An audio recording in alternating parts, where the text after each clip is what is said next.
Justice Pakistan काजी फ़ायज़ ईसा मौजूद हैं, जबकि उनके साथ सुप्रीम कोर्ट के सीनियर तरीन जजेस जस्टिस सरदार तारिक मसूद और जस्टिस जाजुल एहसन भी इस वक्त अपने अपने चैम्बर्स में मौजूद हैं। और ज़राए के मुताबिक इलेक्शन कमीशन जो है वो इस वक्त अपनी आइनी दरख्वास्त जो है वो तैयार कर रहा है। इलेक्शन कमीशन के वकील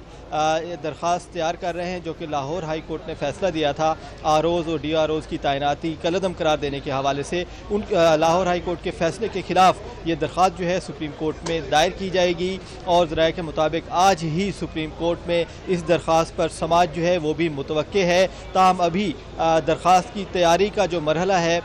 वो हो रहा है और उसके बाद सुप्रीम कोर्ट में बाकायदा तौर पर दरख्वास्त दायर की जा सकती है। और आज ही सुप्रीम कोर्ट में समाअत होने की भी तवक्को है। ताहम 3 रुकनी जजेस कमेटी है जो कि प्रैक्टिस एंड प्रोसीजर कानून आने के बाद उस दरख्वास्त का जायज़ा लेगी और दरख्वास्त के बाद बेंच की तश्कील का जो मामला है उस पर फैसला किया जाएगा कि कौन से बेंच ने ये केस सुनना है। तो ताहाल जजेस जो हैं वो 3 जजेस सुप्रीम कोर्ट पे इस वक्त मौजूद हैं। चीफ जस्टिस पाकिस्तान खुद मौजूद है, जबकि जस्टिस जाजुल एहसन और जस्टिस सरदार तारिक मसूद भी मौजूद हैं। और chief election commissioner Sikandar Sultan Raja ने भी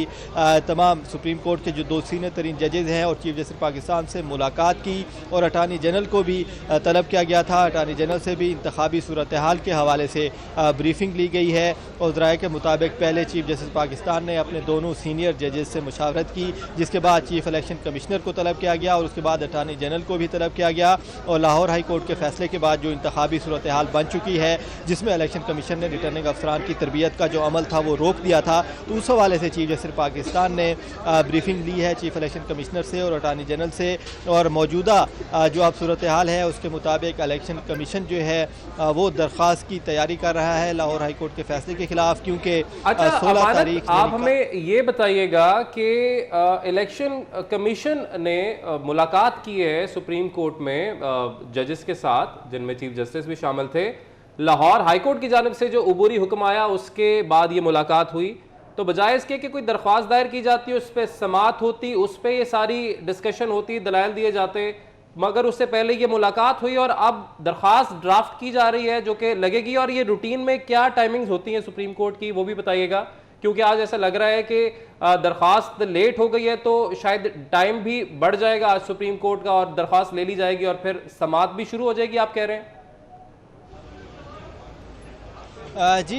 चीफ इलेक्शन कोर्ट ने तलब किया था, चीफ जस्टिस पाकिस्तान ने अपने सीनियर तरीन जजेस से जब मुशावरत की तो उसके बाद चीफ इलेक्शन कमिश्नर को तलब किया गया था, इसलिए उन्होंने दरख्वास्त जो है सुप्रीम कोर्ट में दायर नहीं की थी। ताहम जब मुशावरत हुई और chief election commissioner supreme court पहुँचे तो उसके बाद ज़राए का जो दावा है कि ये फैसला किया गया कि दरख्वास्त दायर की जाएगी, क्योंकि इससे कबल इलेक्शन कमीशन ने सुप्रीम कोर्ट से रजू नहीं किया था, बल्कि इलेक्शन कमीशन की जानिब से गुज़िश्ता रोज़ एक एलामिया भी जारी हुआ था जिसमें यह कहा गया था कि इलेक्शन कमीशन का सुप्रीम कोर्ट से रिजू करने की जो खबरें हैं वो बेबुनियाद हैं और इलेक्शन कमीशन अपना इंतखाबी जो अमल है वो जारी रखे हुए है। ताहम आज सुप्रीम कोर्ट की जानिब से जब तलब किया गया चीफ इलेक्शन कमिश्नर को और उनसे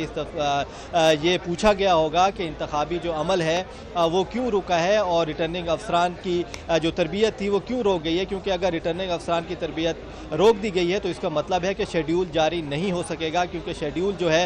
वो इलेक्शन कमीशन ने जारी करना था 16 दिसंबर तक और 17 दिसंबर से पहले अगर शेड्यूल नहीं आता। मिल रहा है कि इलेक्शन कमीशन ने ये जो दरख्वास्त ड्राफ्ट जो अब करने जा रहा है, दायर करने जा रहा है, ये सुप्रीम कोर्ट के कहने पे दरख्वास्त, ये तो इलेक्शन कमीशन को खुद ही दरख्वास्त या खुद ही अपील सुप्रीम कोर्ट के में दायर नहीं करनी चाहिए थी, खुद ही नहीं जाना चाहिए था सुप्रीम कोर्ट के कहने पर। ये लाहौर हाई कोर्ट के फैसले के खिलाफ सुप्रीम कोर्ट में अपील दायर करेगा।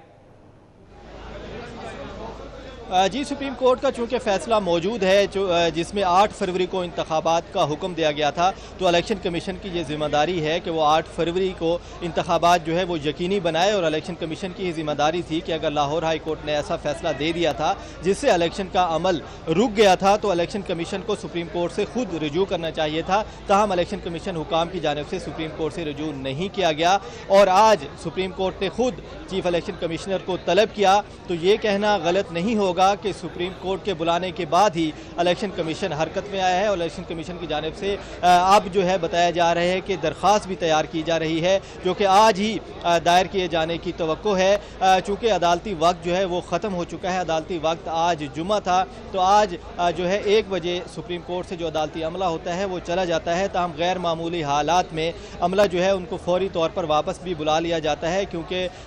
साबिक चीफ जस्टिस सुमरता बंदयाल के दौर में भी ये होता रहा है कि जब आज खुद नोटिस लिया गया था तो रात 12 बजे भी अदालत खोलने का फैसला हुआ था। तो आज भी कुछ ऐसे ही मंजर दिखाई दे रहे हैं कि सुप्रीम कोर्ट दोबारा दिखाई दे रहे हैं। अमानत कशकोरी, आप हमारे साथ ही मौजूद रहेगा।